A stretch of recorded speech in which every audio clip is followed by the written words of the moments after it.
Don't belittle us. It's insulting and beneath you, and designed to drive me away. I'm not going away. I don't have to drive you away. You're married, you have children, you're the leader of the free world. You are away. By definition, you're away. You're unavailable. So this is about Mellie? No. This is... I smile at her, and I take off my clothes for you. I wait for you. I watch for you. My whole life is you. I can't breathe because I'm waiting for you. You own me. You control me. I belong to you. You own me! You control me. I belong to you. You think I don't want to be a better man? You think that I don't want to dedicate myself to my marriage? You don't think I want to be honorable, to be the man that you voted for? I love you.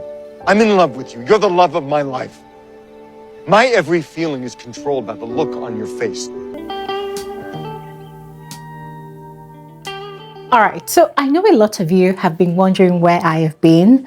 Don't worry, I have been pretty much occupied with my latest obsession. And in case you're wondering what that obsession is, ladies and gentlemen, I have been obsessed with scandal. Oh my God.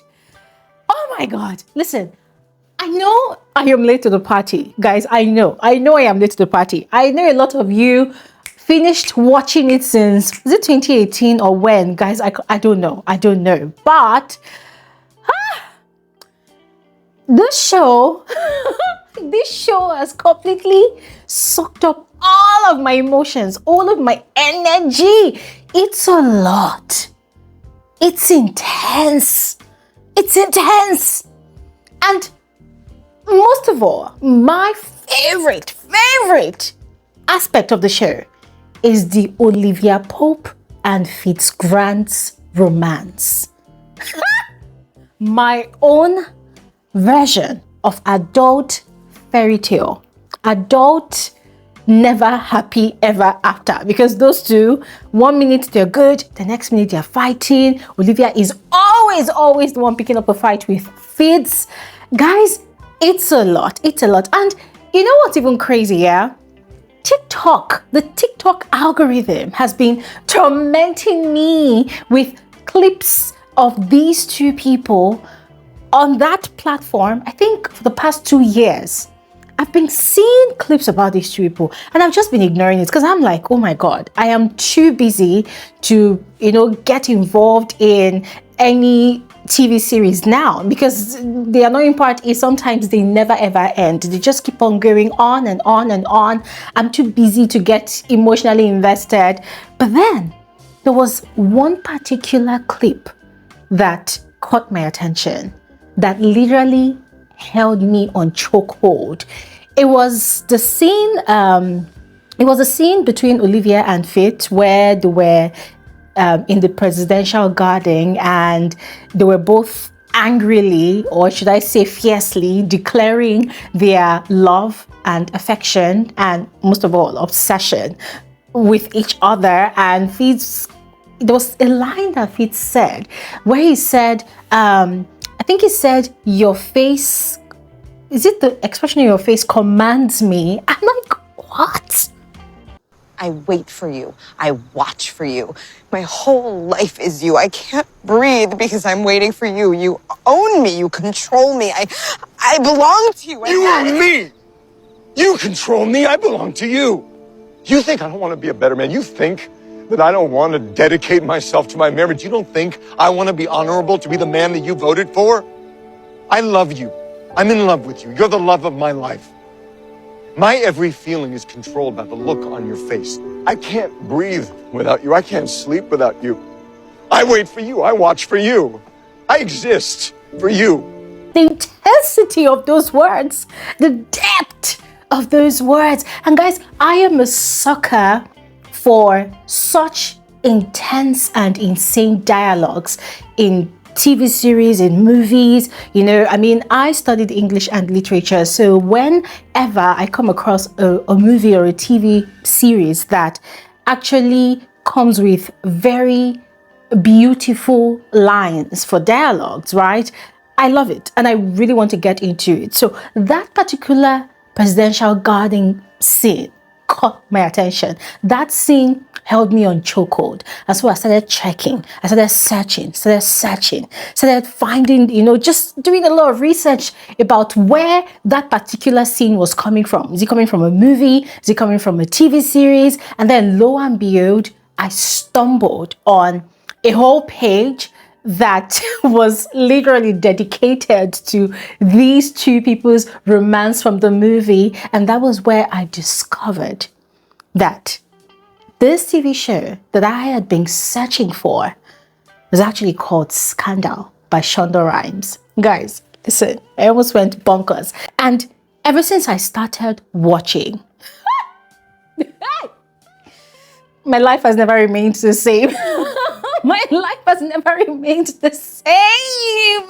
Here's what we're gonna do on this video. I'm gonna just give like a quick and brief analysis of the entire show. Yeah.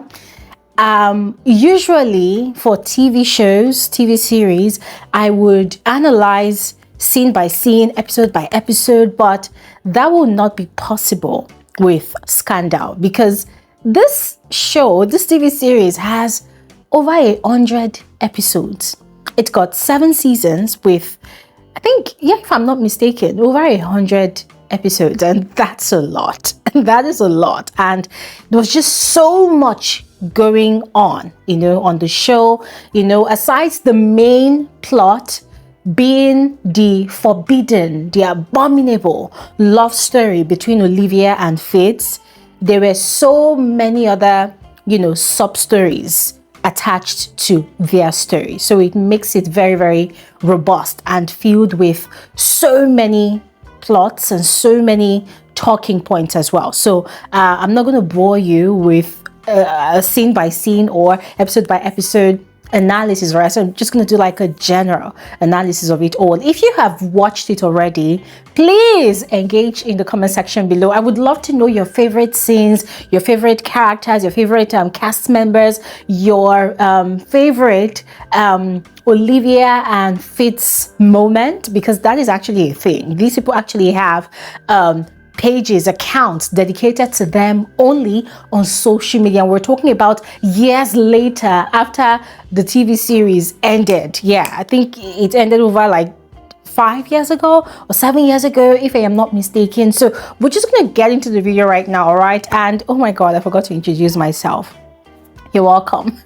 Everyone, you're welcome to my channel. My name is Glory Elijah. This is Frankly Speaking with Glory Elijah, and I am the girl with the tea. Let's just get right into it. Let's begin with the plot.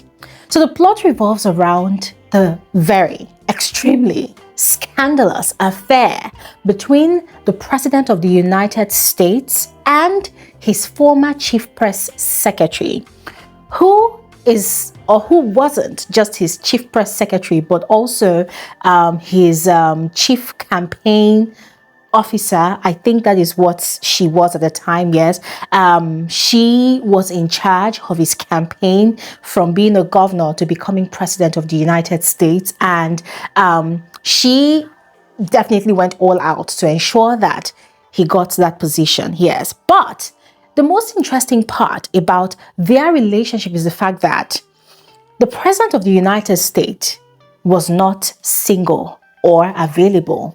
He was married. He had a wife. He had kids. He's a married man. And his wife is not your typical laid-back, mediocre woman. She is also very, in fact, extremely smart. And along the line of the show, she became the first female president of the United States. Yes. And I must admit, I really, really admired how she went about achieving her life's ambition. Yes. But we're going to get to that part when we, do some character analysis of the first lady and, becoming president of the United States, right? But as I was saying, the most interesting aspect of Fitz and Olivia Pope's relationship is the clash in their personalities. These two do not really have a lot in common, in terms of, they are quite sweet, they are quite lovey-dovey. No. Whilst Fitz is soft-spoken, sweet, calm, soft-spoken, level-headed, and a gentleman to the core. Olivia, on the other hand, is the full-blown definition of a boss lady.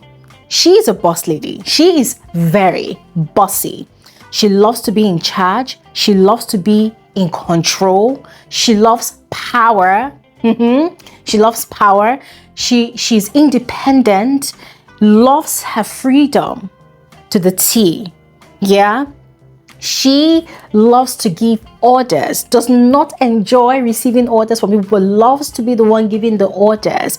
She is extremely intelligent, very smart, book smart, street smart, politically smart, socially smart. When we talk about a crisis management expert, that is who Olivia Pope is.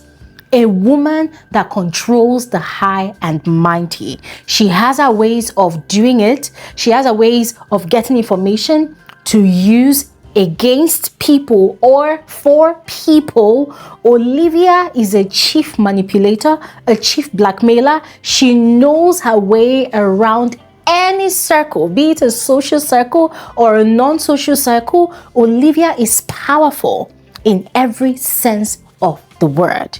And it doesn't end there. Olivia is ruthless. She is brave. She is very, very daring.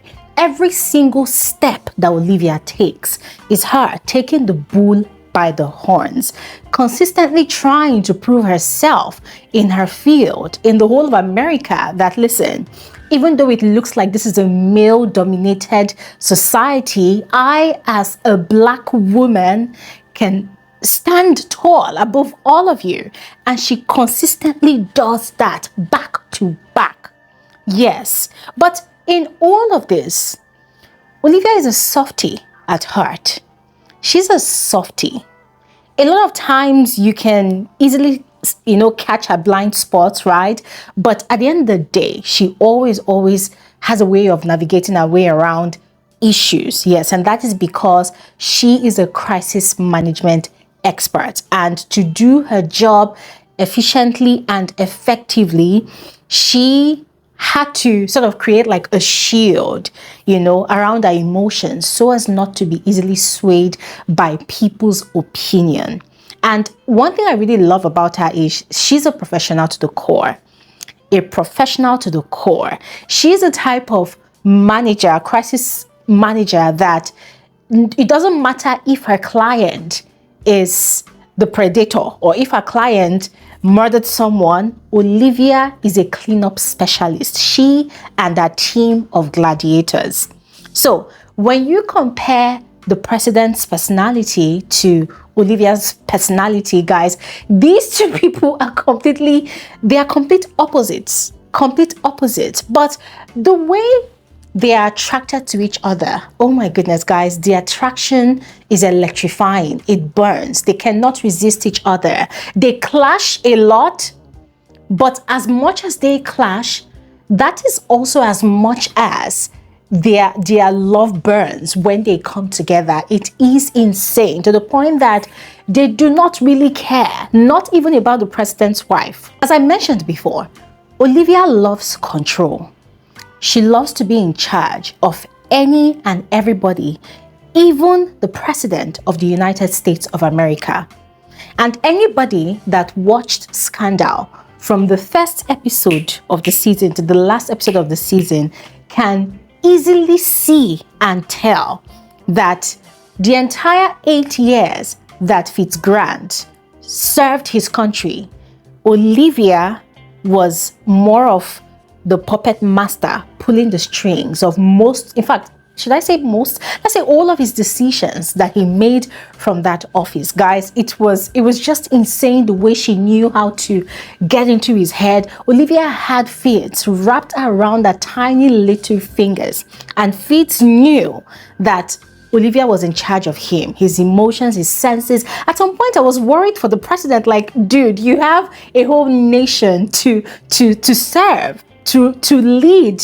What the hell are you doing? It felt as if the thing in between his legs was just literally what was controlling his sense of reasoning. Olivia had this man on chokehold, and the sweetest part of it all is he knew. He knew, but it seemed also like he enjoyed being under her spell.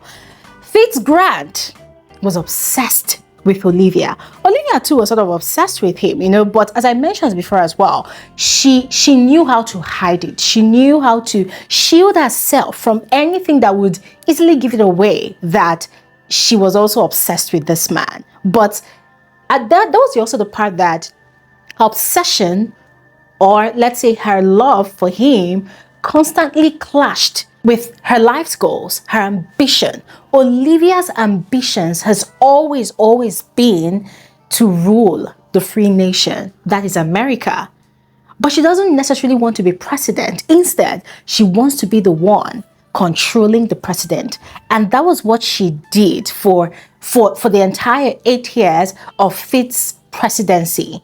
Even up until when Mellie, Fitz's wife, became the first female president of America, Olivia carried that desire, that ambition to still be in charge, to be in control. She carried it through to the White House. And it was so. It was that way. And even Mellie knew. And one thing about Olivia is she does not go through the corners. She will come straight to your face and tell you that this is what it is. This is who I am. And if you allow me to be in charge, I'm going to make you a monument. And that is who Olivia is.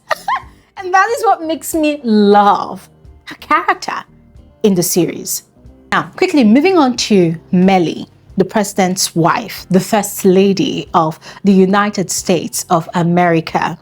Now, for those of you that have watched this series in its entirety, I don't know if you all saw it, but I kind of did, right? I strongly believe that Mellie and Olivia have a lot in common. They are both equally very smart, very intelligent. Olivia continued on with Fitz, not just because she loved him, or they were having an affair, but because she was indirectly sitting on the seat of power. She was indirectly the most powerful woman in America. Some people in the series kept on saying, in the world, blah, blah, blah, blah, because they see the US as the most powerful country in the world. Yes, but for me, I just saw what I saw in the movie, right? In the series. Yeah. So Olivia, guys, what I saw, Olivia stayed on with Fitz because he is powerful. Now, she genuinely liked him, but she liked the accessibility to power more. She liked the accessibility to control more. She liked the accessibility to resources more. If you observed, ladies and gentlemen, the success and credibility of Olivia's firm, what do they call it? Is it OLP? I mean, what? Guys, I don't know the abbreviation, right? But a crisis management firm, the credibility it had stemmed from the fact that Olivia was able to pull strings straight from the White House, straight from the Pentagon. The president was at her beck and call. Olivia had easy access in and out of the White House like it was her backyard. So she loved the power more. And it was the same for Mellie. If you had really taken time to, listen to the history between Mellie and Fitz, the president, you would have learned that it was more like an arranged marriage relationship. Mellie was a law graduate, very intelligent, graduated top of her class. I think she was valedictorian, I'm not really sure, but she's well-spoken, very articulate, and just like Olivia is very fast when talking and articulating her thoughts, that is the same way Mellie is. Now, Mellie loves power. She loves class. She loves the status, but she's also compassionate about really wanting to serve her country. And so, even though she discovered Fitz and Olivia were having an affair, She refused to leave because for her, why? She is married to the president of the United States, the most powerful man in America, and also the ruler of the free world. So where is she going? She's not going to leave for a campaign officer, to come and take her place. So she stayed on. She covered the affair for her husband. She covered her husband's nakedness, reached different levels of agreement on how everybody can be happy. Sometimes she would even be the one to go and beg Olivia to come and, see her husband just so that the husband would be happy. I mean, Fitz, the president, was more like a big baby. Everybody around him was babying him, was babysitting that man. And if we're being honest with ourselves, guys, Fitz wasn't really doing anything in that position of authority, in that position of power. The man was just riding off the waves of, privilege, born into wealth. His father set the pace and, prepared the road towards the White House for him. Everything that this man has in life, yes, he worked for it, but not without the help of his family. So Mellie knew what she wanted, and for her, if she left Fitz without any bargains, she would lose out on all sides. And so what did she do? She made her demands. Instead of leaving empty-handed, instead of leaving defeated, the wife that the mistress threw out of the White House, she set down her demands and she got everything that she needed for the divorce, because of course the president really kept on pushing for the divorce. And what was left of her dignity, because she literally sold her entire shame to sustain that relationship, that marriage, and it was not working, right? But then she made her demands and she got her demands. And one of those demands that she wanted was she wanted to become president of the United States. And the president said yes, he was going to make it happen, he was going to give her support, and that was what he did. And even though there were a lot of, topsy-turviness along the way, she emerged. She got what she wanted finally. Now, even though I was really happy that Mellie, the ex-wife, got what she wanted, I want to debunk some misconceptions that a lot of people actually have about this triangle, this thing that happened between the president, Olivia Pope, and his wife, Mellie. Yeah. Now, this actually came from a lot of married women that probably have had to deal with the same kind of issue that Mellie had to deal with, having a cheating husband that unashamedly would disrespect you and flaunt their mistress on your face, in your face, live on TV for the whole world to see. Yes, a lot of people have this misconception that Olivia was the one that broke up Fitz and Mellie's relationship. And I'm here to tell you that that is a bloody lie. I can't remember what season it is. I'm thinking if it was season 5. I'm thinking, because guys, there's just a lot of episodes to go through, right? But I'm thinking if it was season 5, there was this crazy altercation between Fitz and Mellie, and there's quite a lot of it on the show, right? They're always quarreling, they're always bickering. So there was this crazy altercation between these two people, and that was where we discovered a lot of truths, right? So first things first, Fitz's father had actually forced himself on Mellie. Yeah, when they were fresh into their marriage, Fitz's father had actually forced himself on Mellie. He had raped her. And not long after, she had gotten pregnant. So the guilt, the fear, the shame of what had happened, even though she tried to fight him up, but the man was stronger than her, had overpowered her, and had had his way with her. You see, all of that guilt, the shame, the fear of what could happen, of if Fitz found out, if he was going to throw her out, or if it was going to be his father's word against hers, and ultimately her losing out on her ambition to become the first female president of the country. She did not want to lose any of that. And so she remained in the marriage. But the only way she allowed herself to stay in that marriage was to deprive Fitz from touching her. And so for 10 good years, After that night, or I think maybe after, anyways, we don't know. But for 10 good years, Mellie deprived her husband, Fitz, of sex. She never ever allowed him to touch her anymore. And Fitz kept on trying to talk to her, trying to find out what's going on. And the excuse that she gave to him was that childbirth has changed her, that she no longer craves intimacy with him. And as an understanding husband that he was, because guys, Fitz truly loved Mellie. He was obsessed with Mellie. But then, for those of you that are married, I mean, you will attest to the fact that when a couple has not consummated their marriage for a long time, there tends to be some sort of separation between them. Yeah, I mean, correct me if I'm wrong. I'm not married. I don't know. For those of you that are married, you know better, right? So, he tried to be understanding because he loved her too much to want to violate her unnecessarily. So as an understanding husband, he allowed her. Every time he tried to touch her, she would cringe, she would push him away. For 10 years, it went on.